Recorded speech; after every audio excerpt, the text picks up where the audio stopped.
പാലക്കാട് 66 വയസ്സുകാരിയെ കൊന്ന് കത്തിച്ച് കുഴിച്ചിട്ടു. ആട്ടയാമ്പതി സ്വദേശി സരസാളിനെയാണ് അതിക്രൂരമായി കൊലപ്പെടുത്തിയത്. മൂക്കുത്തി അപഹരിക്കാനായി അയൽവാസിയായ ഉദയകുമാറാണ് ക്രൂരമായ കൃത്യം നടത്തിയത്. തമിഴ്നാട്ടിൽ ഒളിവിൽ കഴിഞ്ഞ പ്രതിയെ പോലീസ് പിടികൂടി. ഇയാളെ സ്ഥലത്തെത്തിച്ച് തെളിവെടുപ്പും നടത്തി. പ്രതി കുറ്റം സമ്മതിച്ചതായി പോലീസ് അറിയിച്ചു.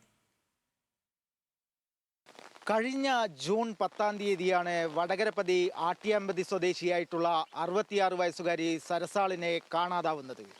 സമീപത്തെ വഴിയിലൂടെ നടന്നു പോവുകയായിരുന്ന സർസാളിനെ അയൽവാസിയായ പ്രതി ഉദയകുമാർ വീട്ടിലേക്ക് വിളിച്ചു കയറ്റുകയായിരുന്നു. സർസാളിന്റെ മൂക്കുത്തി തട്ടിപ്പറിക്കാൻ ശ്രമിക്കുന്നതിനിടെ ഇരുമ്പ് വടിയെടുത്ത് തലക്കടിച്ചു. നിലത്ത് വീണ സർസാളിന്റെ നെഞ്ചിൽ ചവിട്ടുകയും കൊടുവാൾ ഉപയോഗിച്ച് കഴുത്തിനു വെട്ടി മരണമുറപ്പിക്കുകയും ചെയ്തു. തുടർന്ന് മൂക്കുത്തി കവർന്നെടുത്തു. അതിക്രൂരമായി മർദ്ദിച്ചാണ് സർസാളിനെ കൊന്നതെന്ന് പ്രതി പോലീസിൽ മൊഴി നൽകി. ബോഡി തൊട്ടടുത്ത കുളിമുറിയിൽ കൊണ്ടുപോയി കത്തിക്കുകയും ബാക്കി വന്ന അവശിഷ്ടങ്ങൾ ഈ വീട്ടിൻ്റെ പിൻവശത്ത് തന്നെ ഒരു കുഴി കുത്തി അവിടെ കുഴിച്ചു മൂടുകയാണ് ചെയ്തിട്ടുള്ളത്. സ്ത്രീയെ കാണാതായത് സംബന്ധിച്ചൊരു കേസ് കഴിഞ്ഞ മാസം 12-ാം തീയതി കൊഴിഞ്ഞാമ്പാറ പോലീസ് സ്റ്റേഷനിൽ രജിസ്റ്റർ ചെയ്തിരുന്നു.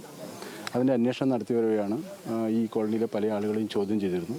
പക്ഷേ ഈ പ്രതി ഈ സംഭവത്തിന് ശേഷം ഈ കോളനിയിൽ താമസിക്കാൻ വരാറില്ല എന്നുള്ള വിവരം കിട്ടിയതനുസരിച്ചിട്ട് ഈ പ്രതിയെ നമ്മൾ കണ്ടെത്തുകയായിരുന്നു തമിഴ്നാട്ടിൽ നിന്ന്. കൊലപാതക ശേഷം മൃതദേഹം ശുചിമുറിയിൽ കൊണ്ടുപോയി കത്തിച്ചു. മൃതദേഹത്തിന്റെ അവശിഷ്ടങ്ങൾ ചാക്കിലാക്കി പ്രതിയുടെ വീടിന്റെ പുറകിൽ കുഴിച്ചിട്ടു. പ്രതിക്കൊപ്പം 17 വയസ്സുകാരനും പങ്കുള്ളതായി സൂചനയുണ്ട്. കൊലപാതക ശ്രമത്തിലടക്കം പ്രതിയായിരുന്ന 17 വയസ്സുകാരനായുള്ള അന്വേഷണവും ഊർജിതമാക്കിയിട്ടുണ്ട്. പ്രതികൾ ലഹരി വസ്തുക്കൾ ഉപയോഗിച്ച് പ്രശ്നമുണ്ടാക്കാറുണ്ടെന്ന് നാട്ടുകാർ പറഞ്ഞു. ജൂൺ 11-ന് രാവിലെയാണ് കൊലപാതകം നടന്നത്. ഒറ്റയ്ക്കാണ് സർസാൾ ആട്ടിയമ്പതിയിൽ താമസിക്കുന്നത്. 11-ന് രാവിലെ സർസാളിന് പേരക്കുട്ടി ഭക്ഷണം വീട്ടിൽ എത്തിച്ചിരുന്നു. 12-ന് രാവിലെ ഭക്ഷണം നൽകാൻ എത്തിയപ്പോഴാണ് തലേ ദിവസത്തെ ഭക്ഷണം കാണുന്നത്.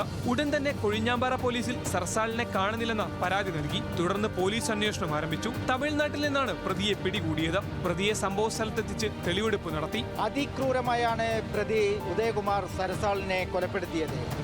അറസ്റ്റ് രേഖപ്പെടുത്തിയ പ്രതിയെ ചിറ്റൂർ കോടതി റിമാൻഡ് ചെയ്തു.